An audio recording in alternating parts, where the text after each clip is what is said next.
If you want to learn about the Tesla service experience, you came to the right place. I am no stranger to Tesla service. Hey, welcome back to the channel, whether you're a longtime viewer or a new subscriber. I appreciate every single one of you. You could be anywhere in the world, but you're here with me. Today we're going to talk about the Tesla service experience in 2025. Now, I've owned Tesla since 2020, and the service landscape has changed a lot over the years. But there are a few things that really stand out that are really good, and some things that, could use more work. So there's pros and cons to it now. If you follow any of my Cybertruck videos, you probably know that I had my Cybertruck repurchased by Tesla because of all the problems I had and working through with the service center and things like that. If not, I'm going to talk about how it's been with my Model 3, my Model Y, my Model X, and my Cybertrucks. Now, I've been to the service center for a number of reasons. All kinds of things that you can think of. But one thing that I haven't is my high voltage battery. And the high voltage battery is the most expensive and important part of any EV, so you need to monitor it. This video sponsor, Recurrent, can help you do that. If you're an electric vehicle owner or plan on being one someday, keep in mind that your car is only as good as its battery. It's the most important and expensive part of any EV. But don't worry, Recurrent has your back.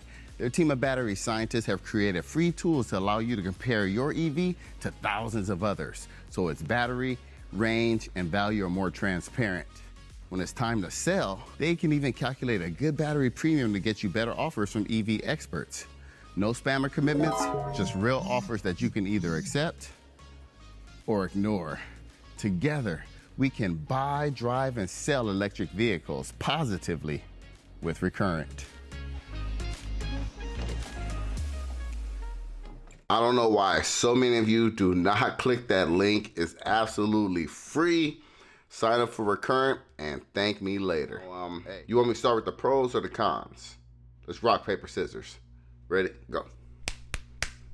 Yeah, that was a good one, but all right, I won. So we're gonna start with the pros, all the good things. Now, before we get into that, I was wondering this and I talked to my wife about it. I was like, so what is the deal? Do more Teslas get serviced than other vehicles? I don't know. Or is it such a seamless, easy experience that more people are doing it? Or are people trying to work out all the kinks before the warranty is up? I don't know. But the first pro is the ease of setting up an appointment. Because of that app, if you know anything about Tesla, the app integration is top notch. Maybe now the other car manufacturers have a similar system, but with Tesla, it's straightforward. You can go onto the app, you can find the problem with the vehicle, you can take pictures of your problem and send it to them, and then they'll get back to you. And if it's under that 50,000 miles, then most of the things are covered through your warranty. Then you'll have to pick a date, and we'll talk about that later. But then they'll give you a cost estimate. It might be zero, you pick a date, and then everything's through the app. When you arrive at the service center, you let them know that you're there, you pull in, and then you'll be able to go know what to do next. And there's 3 of them around me. I've been to 4 in total around me. One's a little farther. That's one of the things that, I have a lot of them around me. Depending on where you live, of course, that factors in on how smooth the experience is. Or if you don't have one near you and it's not that good. I have the luxury of trying different ones for different things. But the app experience is number one. The next best thing, and I know this is not everywhere because in my comments, some people say in their areas, they don't have loaners. Tesla used to give Uber credits and be able to take you home and bring you back. I'm glad they don't do that anymore. Now they give you a loaner vehicle. Well, they try to. More recently, there have been a couple times where they say they don't have one. I had to wait around for a little bit. But I know that if I have a loaner through Tesla, I don't care. They say some people care. If I turn in my Cybertruck for service, I don't care what I get back. They say some people complain if I gave you a Cybertruck, I want a Cybertruck in return. Nah, man, don't even trip on that. I don't care what I'll get because here are the perks of that. You get a loaner to drive wherever you need to drive to work and back, your recreational activities. But the killer feature is you get unlimited supercharging. How can you beat that? I mean, if you get a loaner from another manufacturer, and I've done that, you got to pay for your own gas. I mean, it's just straight up. And I don't know what like Rivian does. I've heard different things, but I can tell you what Tesla does. They give you a loaner, and they give you a Tesla loaner, and you have unlimited supercharging. You can go wherever you need to go, and it's like you got to worry about anything. Now, the condition of these loaners varies too. Some look clean, some are dirty, some have panels falling off, but the thing is that it's free and it'll hold you over. And the last time I took my Cybertruck in, they actually gave me a Cybertruck. I was surprised by that. But usually I get a Model 3 or Model Y. I've gotten Plaid S's, Plaid X's.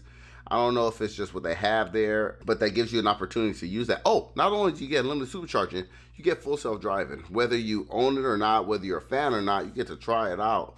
So that's something cool. I know they do that as a demo to get you excited about full self-driving and get you to use it, but it's cool to have in the meantime while your car is being worked on. A big one for me and my wife, the third one is I have never felt like they tried to upsell me on anything. When I had my Lexus, my Nissan, my Toyota, I always feel like, dude, can I trust them? I don't know. I don't know what the difference is. Maybe they are trying to upsell me at Tesla. I just don't feel like that. I feel like they tell you straight up what you're going to pay, what you owe, and that's it. I said my wife likes that too because I remember I would get an oil change at the same Toyota, for my Lexus, at the same Toyota dealership, and I would only pay $9 to $12. It varied because I would bring my own oil. So I'm only paying for the service. She took my vehicle in, and they charged her $30-something. And she came home and told me, I said, hold up. Now, I wonder why they did that to you, right? I don't know if they're being a little sexist or what, but why would they charge her way more, 3 times as much as they would charge me? She feels more comfortable taking it to Tesla. She doesn't feel like they're trying to oversell her, trick her, manipulate her, bamboozle her. And I agree, you know. I don't know if they gain anything from doing that, at least now. So that's one thing to think about. And actually, I think that's a big one. Speaking of my wife, the fourth one is they still have mobile service. Now, again, this depends on your area. I had mobile service come a couple times back in 2020, and I didn't know they still offered it. But recently, we needed work done on the Model X, and I guess depending on what it is, they said, okay, we can come to your house and do it. And I was at work, my wife was home, so it worked out perfectly. They came, they rang the doorbell. The car was already outside. They worked on it. How long did they take? They were done in 15 minutes. She felt comfortable with them working here. He was friendly. He understood what her problem was. He said he's seen it before, and she didn't feel threatened at all and comfortable with them coming to the house. And of course, you know, time and energy, you don't have to go anywhere. So I don't know how many other manufacturers do that. I don't know if Rivian does that. I don't really know, but the Tesla mobile service is pretty cool to have. They come to you. My sister, I sold her my Model Y, and the rear tail light started having like a little, what do you call it? A little moisture in it, right? Started building some condensation in it, and mobile service came to her job and fixed it. Like, that's convenience, right? That's really cool. And they told her how much it was up front. Whether you tip or not is up to you. You know, it's nice to give them a little something, but overall, it's pretty cool. The last big pro, number 5, is you can pick it up at any time. So after hours, you can go. If, you know, I had a football game, I was coaching, and they told me my car was ready around 4 o'clock. And I was like, man, my game is about to start. So I couldn't get there till after hours. Everything's through the app again. So I went later that night. It tells you where your vehicle is. You pull up, you park your loaner, you follow the app, you mark that you're here, you pick up your vehicle, and you leave. That's it. Like, you don't have to talk to anybody. You don't have to see anybody. You don't have to rush and get there before. And that's part of the, you know, that's a Tesla thing in itself. Like, control everything through the app, control the vehicle through the app. And you have that kind of benefit. Also, so, like, when you do get those loaners, of course, all your profiles and everything stays the same, right? Your seats stay the same. Your music stays the same. So that's cool, too. But being able to pick up your car at any time, that's the pro, man. I don't have to drop everything and head over there. All right, so let's jump into the cons. And con number 1 is what I talked about earlier. When you do go into that app to find an appointment, your appointment might be 2 weeks out, 3 weeks out, 4 weeks out. Again, one of the benefits of living where I am, I can pick one that has the earliest appointment time, and only one service center is open on Saturday. So it is inconvenient, like going during the week. I have to take off of work or something like that. But the appointments are stretched out. The last service appointment I had was 3 weeks 3 weeks down the line, and I'm like, man, that's a long time. That's a long time. And I know some of you have it even worse. You have one Tesla center near you, and you might be, who knows how long. So that really does suck, because some things are like a necessity. Now, when I had my first Cybertruck, my tailgate dropping was so bad, I took it in immediately and they took care of me. So I guess it depends on how severe your issue is. They'll take care of you. But for something that you need fixed that's nagging, you might have to wait a while. The other thing is, let's say you wait a long time and you finally get that appointment, and now you have an issue like me when your frunk doesn't open all the way the first time you press it. And it's an issue that doesn't happen all the time, but it does happen enough to annoy you. Or my Falcon Wing door that used to get stuck. Not all the time. It will come and it will go. When you finally get it to the service center, you got to replicate it. You got to show them like, okay, here it is. It's going to happen right now. And you get there and it doesn't happen. And now you look like a fool. Now, I don't think they think you're lying. But the thing is, they need to see it for it to happen. I did take this newer Model X in. And as soon as I got there, I tried to show them. It didn't do it. So I was like, dang. He was like, I know, I heard that happening before. I get it, but I have to see it and we have to mark it down. I said, all right.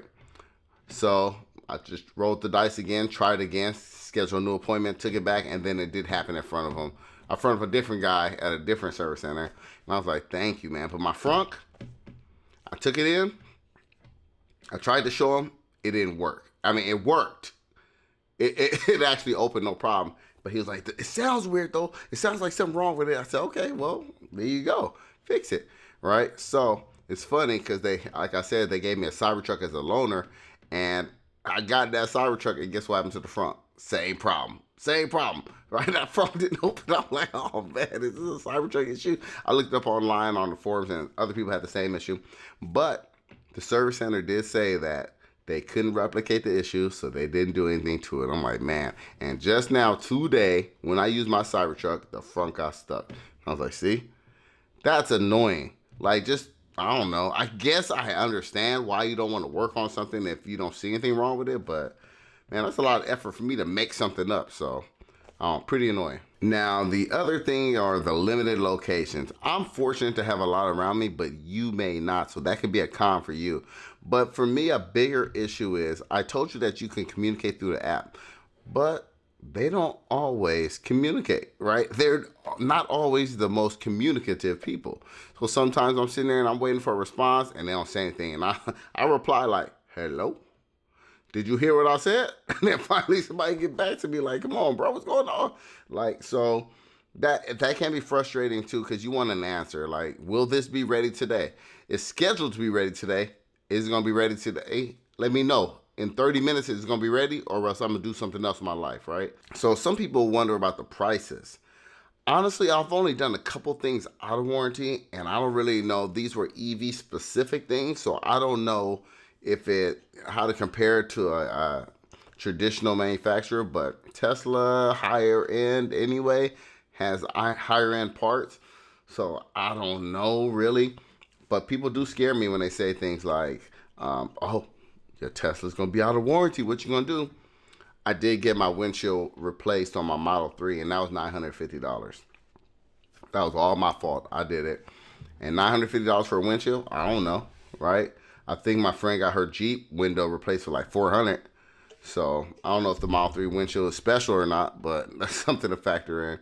So I would say the prices are probably a little bit higher, but I don't know. That is what it is. You just roll the dice and hope you don't have to spend too much. And back to my vehicles. Honestly, my Model 3 and my Model Y have been in a service center far less than my Model X and my Cybertruck. Less moving parts, more streamlined. The Model 3 and the Model Y have been, dialed in. I'm not saying they don't have any issues, but I'm saying chances are you'll have less experience with the service center going with one of those. Hey, hopefully I was able to help you understand what service is like in 2025. Thanks for watching. I appreciate every single one of you. And don't forget, Cobra told you. All right, y'all.